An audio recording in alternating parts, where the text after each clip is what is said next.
ሰላም ለእናንተ ይሁን ውድ የጄኤምኤም ቲቪ ተመልካቾቻችን የዕለቱን መረጃዎች ወደ እናንተ የማደርሰው ነው ቤተልሔም ግርማ ነኝ። በቅድሚያ ማርስተ ዜና የኢትዮጵያ ወንጌላዊት ቤተክርስቲያን ልማት ኮሚሽን በሃላባ ዞን ወረራ ወረዳ የሃላባ ዋሽ ፕሮጀክት ተመረቀ።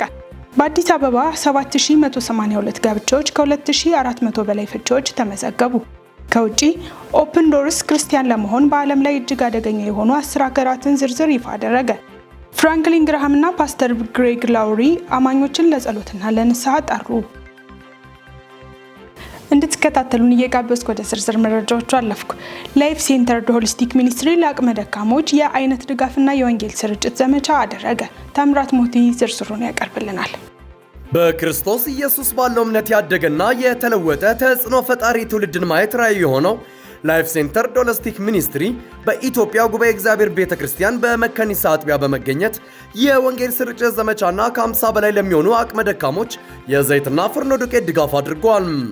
ሚኒስትሪ በዋናነት ወንጌል ስርጭት ማድረግና ስልጠናዎችን መስጠት፣ ማብቃትና ማንቃት፣ ሰብአዊ ተግባራትን መከወን፣ የኢየሱስ ዳግም ምጽአት ተኮር ትምህርቶችን ማስተማር፣ ነባር ቤተክርስቲያኖችን በሁለንተናዊ መደገፍ፣ ኮንፈረንሶችንና ክሩሴዶችን ማዘጋጀትና ማገልገል የሚሉት እንደሚገኙበት የላይፍ ሴንተር ሆሊስቲክ ሚኒስትሪ ራዕይ ተቀባይና ፕሬዝዳንት የሆነው መጋቢ ኤልያስ ጳውሎስ ገልጿል።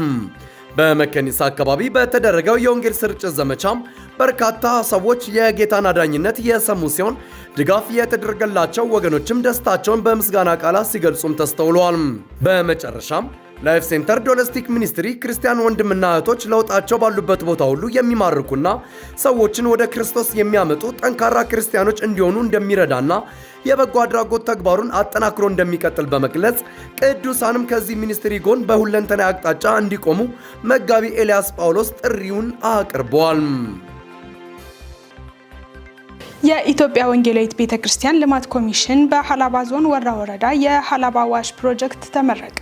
በሃላባ ዞን ወረራ ወረዳ የተተገበረው የሃላባ ዋሽ ፕሮጀክት በይፋ ተመርቋል። ፕሮጀክቱ በሙዳ መያፋ ኩፌና ሶርጌ ቀበሌዎች ለሚኖሩ በሺዎች የሚቆጠሩ ቤተሰቦች የንጹህ መጠጥ ውሃ አቅርቦት፣ የተሻሻለ የንጽህና አጠባበቅና የንጽህና ትምህርት እየሰጠም ይገኛል። በተጨማሪም ፕሮጀክቱ የማህበረሰቡን ጤና ሁኔታ ለማሻሻልና የህይወት ጥራትን ለማሳደግ ከፍተኛ አስተዋጽኦ እንደሚኖረው ተገልጿል። የፕሮጀክቱ አስፈጻሚዎችን በታላቅ ቁርጠኝነትና ለጋስነት ድጋፍ ያደረገውን የሽፕ ቤተሰብ ልባዊ ምስጋናና አድናቆታቸውን ገልጸዋል። ውሃ ህይወት ነው የሚል መልእክት ይዞ የተጀመረው ይህ ፕሮጀክት በሃላባ ህዝብ ላይ ትልቅ ተስፋና ዘላቂ ለውጥ እያመጣ መሆኑ ተጠቁሟል።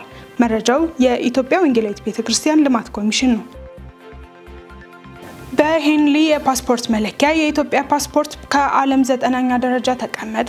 በዓለማችን ላይ የሚገኙ 199 ፓስፖርቶችንና 227 የጉዞ መዳረሻዎችን መሰረት በማድረግ የፓስፖርቱ ባለቤቶች ያለ ቪዛ ምን ያህል ቦታዎች መሄድ እንደሚችሉ በማየት ደረጃ የሚሰጠው የሄንሊ 2026 የፓስፖርት ደረጃ ይፋ ሆኗል። የኢትዮጵያ ፓስፖርት ኢራን፣ ሲንጋፖር እና ታይላንድን ጨምሮ ወደ 43 መዳረሻዎች ያለ ቪዛ በመውሰድ ከዓለም 9ኛ ደረጃ ላይ ተቀምጧል። ደረጃውንም ከዲሞክራቲክ ኮንጎና ሊባኖስ ፓስፖርቶች ጋር ተጋርቷል። የኢትዮጵያ ፓስፖርት ባለፈው ዓመት ከዓለም 94ኛ ደረጃ ነበር። ኢትዮጵያ በደረጃው አምና ከነበረችበት 94ኛ ደረጃ 4 ደረጃዎችን ወደፊት በማሻሻል በ2026 ደረጃ 9ኛ ደረጃ ላይ ተቀምጣለች። የኢትዮጵያ ፓስፖርት ደረጃው ከተጀመረበት ከፈረንጆቹ 2006 ወዲህ ያገኘው ዝቅተኛው ደረጃ በፈረንጆቹ በ2015 የነበረ ሲሆን በወቅቱ 104ኛ ነበር። በአንጻሩ ከፍተኛውን ደረጃ ያገኘው በፈረንጆቹ 2006 ወቅት 78ኛ ደረጃን በያዘበት ወቅት ነው። ወደ 192 መዳረሻዎች ያለ ቪዛ የሚያስኬደው የሲንጋፖር ፓስፖርት ጠንካራው ሲባል የአሜሪካ ፓስፖርት 10ኛ ደረጃ ላይ ተቀምጧል። የኬንያ ወደ 69 መዳረሻዎች ያለ ቪዛ በመውሰድ 68ኛ ደረጃ ሲይዝ የጅቡቲ ወደ 46 መዳረሻዎች በመውሰድ 88ኛ ደረጃን ይዟል።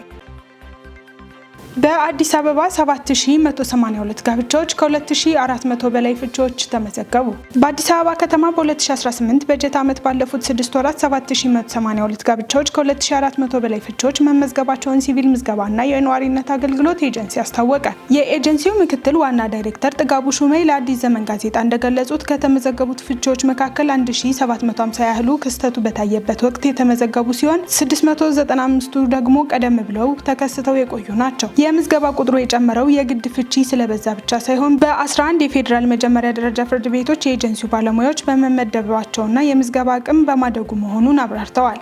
ለተለያዩ ማህበራዊ አገልግሎቶች የፍቺ ማስረጃ እንደ ቅድመ ሁኔታ መጠየቁም የዘገዩ ምዝገባዎች እንዲከናወኑ ማድረጉን ጠቁመዋል። በተመሳሳይ በ6 ወራት ውስጥ 61591 ልደት፣ 5776 ሞት እና 131 ጉዲፈቻ መመዝገባቸውን ምክትል ዋና ዳይሬክተሩ ገልጸዋል። ወሳኝ ኩነቶችን በወቅቱ መመዝገብ ለሀገር ስልታዊ እቅድ፣ ለፍትህ ስርዓትና ቅልጥፍናና ለፖሊሲ ግብዓት እጅግ አስፈላጊ መሆኑን ምክትል ዋና ዳይሬክተሩ አሳስበዋል። ምዝገባው የፍትህ ስርዓቱን ፍትሃዊ ለማድረግ ከፍተኛ ጠቀሜታ እንዳለው ተመላክቷል። መረጃው የኢትዮጵያ ፕሬስ ድርጅት ነው።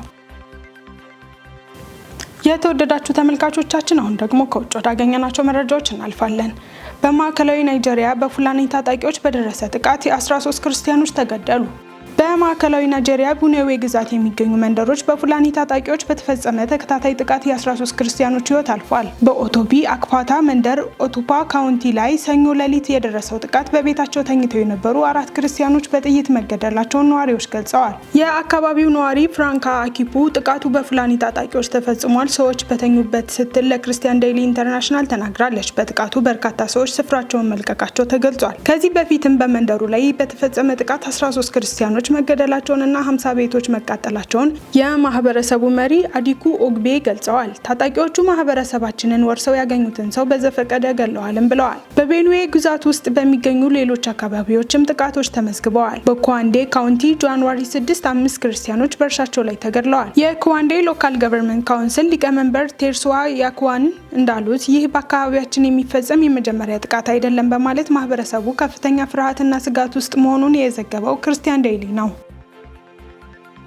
ኦፕን ዶርስ ክርስቲያን ለመሆን በዓለም ላይ እጅግ አደገኛ የሆኑ 10 ሀገራት ዝርዝርን ይፋ አደረገ። ዳንኤል አንተነህ ዝርዝር አለው።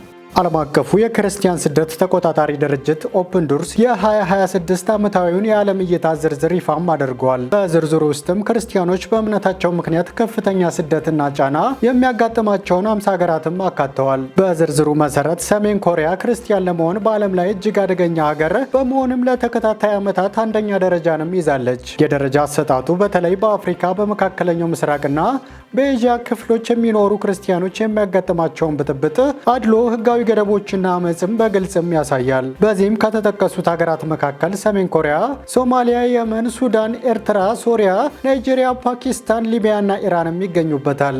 የኦፕን ዶርስ ዘገባም የ26 የዓለም እይታ ዝርዝር ከኦክቶበር 1 2023 እስከ ሴፕቴምበር 30 2024 ድረስ ያለውን ድረስም ይሸፍናል። ዝርዝሩ ሰፊ የሀገር ውስጥ ምርምር፣ የባለሙያ ትንታኔና በዓለም አቀፍ የሃይማኖት ነጻነት ኢንስቲትዩቶች የተደረገ ገለልተኛ ማረጋገጫ ላይ ተመስርቶ መዘጋጀቱም ተገልጿል። ሀገሮቹ በ6 ዘርፎች ላይ በሚፈጸሙ ጫናዎችና ስደቶች መሰረትም ተመድበዋል። እነዚህም የግል ህይወት፣ የቤተሰብ ህይወት፣ የማህበረሰብ ኑሮ፣ የቤተ ክርስቲያን አገልግሎት፣ የብሔራዊ ህይወትና በግልጽ መልኩ የሚፈጸሙ ጥቃቶችንም ያካትታሉ።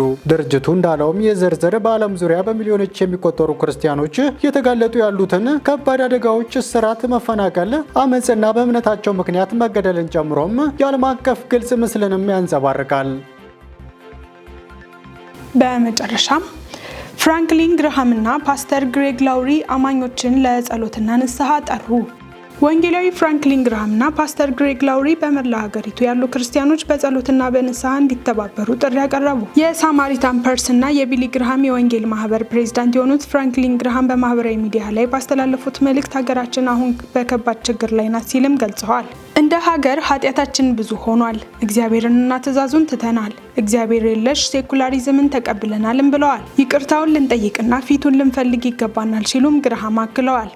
እንዲሁም ለመሪዎች ጸልዩ፣ እግዚአብሔር በመንገዶቻችን ላይ እንዲመራን ጸልዩ ሲሉ አማኞችን አሳስበዋል። ይህ ጥሪ በሚኒሶታ ግዛት አንድ አክቲቪስት በአይሲኢ ወኪል መገደሉን ተከትሎ ተቃዋሚዎች በመቀጠል ላይ ባሉበት ወቅት መሆኑ ተገልጿል። ሲቢኤን ኒውስ እንደዘገበው የፌዴራል ኢሚግሬሽን ማስፈጸሚያ እርምጃዎችን በመቃወም ተቃውሞዎች በመላ ሀገሪቱ እየተስፋፉ ሲሆን ተጨማሪ የፌዴራል ወኪሎች ወደ ክልሉ እየተላኩ መሆናቸው ተጠቁሟል። ግርሃም ነገሮችን ለማሳካትና ይህችን ታላቅ ሀገር ለማጥፋት የሚፈልጉ አሉ፣ እነዚህ እቅዶች እንዲከሽፉ ጸልዩ በማለት መልእክታቸውን አስተላልፈዋል።